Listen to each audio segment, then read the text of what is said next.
Assalamualaikum warahmatullahi wabarakatuh. Apa kabar ini anak-anak? Alhamdulillah, luar biasa. Tetap semangat. Allahu Akbar. Yes. Hari ini kita akan belajar tentang gangguan sistem peredaran darah manusia dan fungsi organ peredaran darah manusia. Tema 4, subtema 2, pembelajaran 1 dan 2. Gangguan sistem peredaran darah pada manusia. Sistem peredaran darah kita dapat mengalami gangguan atau kelainan. Kelainan itu dapat terjadi baik pada darah, jantung, maupun pembuluh darah. Berikut Bu Guru sajikan beberapa gangguan tersebut pada manusia.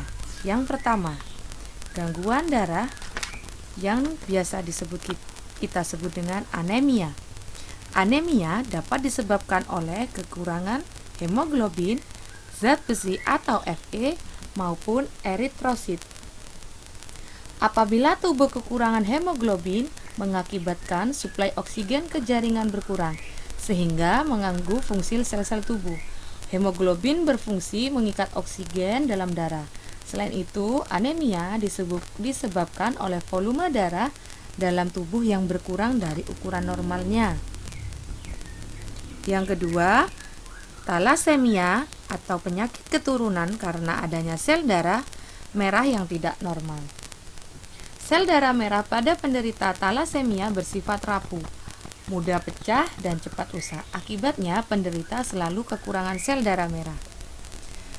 Yang ketiga yaitu leukemia. Leukemia, penyakit yang disebabkan karena jumlah sel darah putih tidak terkendali. Leukemia disebut juga dengan kanker darah. Pada penderita leukemia, jumlah sel darah putih dapat mencapai 25.000 hingga 50.000 per milimeter kubik. Padahal normalnya, manusia memiliki jumlah sel darah putih hanya 8.000 per milimeter kubik saja. Yang keempat, hemofilia. Hemofilia adalah kelainan pada darah yang ditandai dengan darah sulit membeku. Kelima yaitu varises. Varises adalah pelebaran pembuluh darah balik atau vena. Faktor pemicunya yaitu kegemukan dan kehamilan.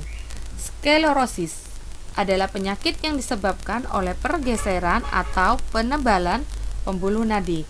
Faktor penyebabnya bisa berupa adanya endapan lemak maupun zat kapur.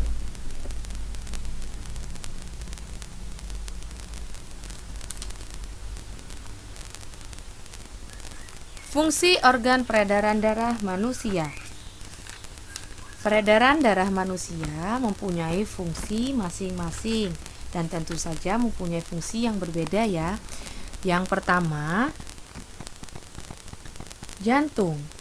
Jantung mempunyai fungsi utama sebagai pemompa darah.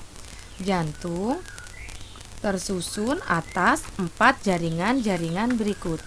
Anak-anak di bab sebelumnya sudah pernah belajar tentang jaringan-jaringan pada jantung. Yang pertama yaitu jaringan epitel yang berfungsi membatasi dan membungkus jantung. Yang kedua yaitu jaringan ikat. Jaringan ikat berfungsi merekatkan antar jaringan dan membungkus jantung yang membatasi dengan rongga tubuh. Berikutnya yaitu jaringan otot.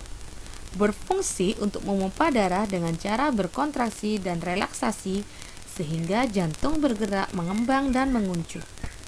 Yang terakhir yaitu jaringan saraf yang merupakan saraf autonom yang sistem kerjanya tidak dipengaruhi otak. 4 ruang pada jantung. Jantung manusia terdiri atas 4 ruang, yaitu 2 bilik dan 2 serambi dengan fungsi sebagai berikut. Serambi kanan, atrium dexter, berfungsi menerima darah yang kaya karbon dioksida. Serambi kiri, atrium sinister, berfungsi menerima darah yang kaya oksigen. Bilik kanan atau ventricle dexter berfungsi memompa darah yang kaya karbon dioksida. Bilik kiri, ventricle sinister, berfungsi memompa darah yang kaya akan oksigen. Pembuluh darah.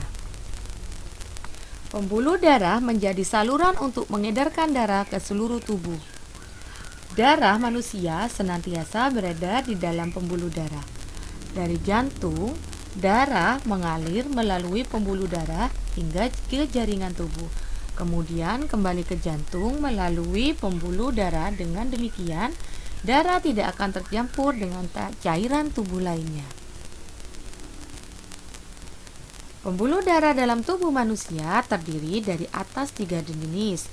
Pertama, pembuluh darah arteri yang berfungsi membawa darah keluar dari jantung. Yang kedua, pembuluh vena berfungsi membawa darah dari seluruh tubuh kembali ke jantung. Yang ketiga, pembuluh kapiler yang berfungsi mengedarkan darah di antara sel-sel di dalam tubuh. Nah, sekarang kita sudah mempelajari subtema 2, pembelajaran 1 dan 2. Semoga materi yang Bu Guru berikan hari ini bermanfaat ya anak-anak. Tetap semangat dan jaga kesehatan.